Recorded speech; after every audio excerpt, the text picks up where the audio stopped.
So I posted a recent video about this new RG503 coming out, and here's that OLED screen, and oof, that looks pretty good. I know it's much cheaper than a Nintendo Switch, but it's getting a nicer picture. So for emulation, it's becoming a nice contender. So let's go ahead and check out this demo video and check out more of this unboxing that they posted on the official ANBERNIC website. So here's the device. You get a full 360 of it.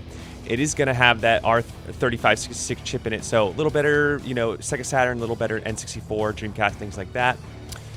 It is going to come preloaded. It is going to have 5G Wi-Fi, so it is going to be a capable streaming device, in my opinion, which is a huge welcome upgrade. I also like how they kind of rounded out the system a little bit more. I think it looks more like a Game Boy Advance, and kind of cool, kind of a welcome, and it's going to come in those 3 colors.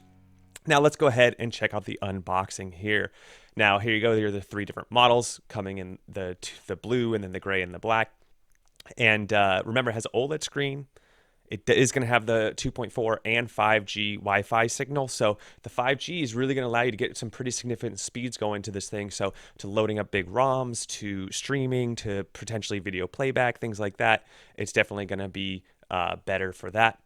You can see here, those are the 3 colors, and it does come with the charging cable. It's a 3,500 milliamp battery. You're going to see that in a second. And as you see here, it's pretty much packaged like every single RG series handheld, which is you got a little foam cover, plastic wrap, and then it's ready to rock and roll out of the box. They usually come slightly charged, but you can charge them all the way. So look at that screen, though. It is OLED, though. So the problem with OLED is OLED does not like a lot of light. So keep that in mind. You give up that kind of, benefits of having direct sunlight, but when you're in the properly lit room, those blacks look more black. The colors really pop, as you all know if you've ever done the Switch OLED or watched an OLED TV before. But it looks like we're getting the same controls as normal, A, B, X, Y, the 2 analog sticks that are slightly recessed. There's a R3 and L3 button. You get your user manual, which in my opinion is not very helpful, but you have the USB Type-C charging cable. You got your wipes to add on the screen protector. I usually don't put on my screen protector. And then here you go on the bottom of the unit. You can see there it had dual micro SD slots on there. So it is metallic paint, so that's cool. You could kind of see the glitter there, kind of nice. They are, I think from this, they are still using those like key screws now. They don't want you opening these things up anymore. So they use the slightly different, it's not a Phillips anymore. And like I said, rounded, everything's kind of rounded out. So there you go. You got your HDMI out. You have your headphones, and you have 2 USB-Cs, one for OTG and one for power. So look at this, pretty nice. I mean, it's filling up that whole screen. So you can see that reflection there, but that's also kind of how they're filming.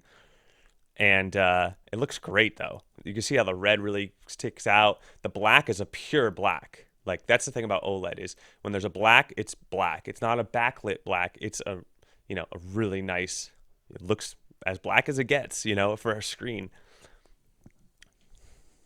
So on the left side here are all your everything I want to know. We already knew about the processor, but now we got the Wi-Fi answered. We got the battery answered.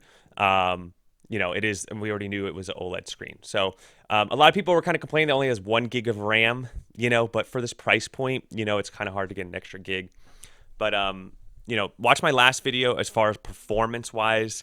There are way better handhelds out there. And I do want to address this comment that I didn't address in my last video, which is why not just get an old Android phone and use that?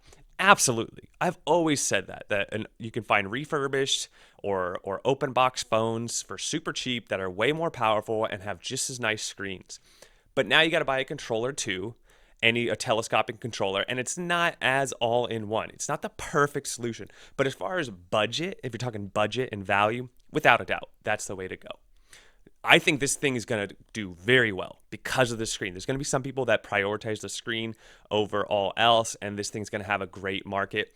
At launch, it's going for $135, and normal price is $150, which is way less than the 552 was, where everyone was complaining that $230 or whatever was way, way too much. So for this one, coming in, right around that same ballpark, just kind of a, each one kind of has slightly pros and cons, but this one with a $75 discount, if not more, if you get it on sale or something like that. And we all know these things do kind of have specials and sales every once in a while, especially after launch.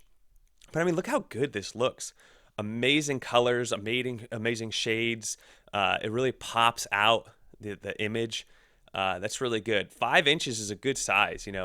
I think that's one of the biggest complaints with the RG351 series is that it's a little small of a screen. The 5 inch is great. Now, one last thing I would say is people talk about like the materials they use. I've never had an issue with the materials that they use, like with the actual, like people are saying there's flex in it, or the quality is not that great. And I don't have a problem with it. I think in this price range it's totally fine. But that's a critique I often hear. So here you go. You have it. It's really cool. I mean, look at this imagery. That's why I was most impressed. That's why I led my last video. I really think that the yeah. So this is translated, right? If you actually watch this video, it's in another language, but you can see they say the image quality is very good. No, it's actually very good.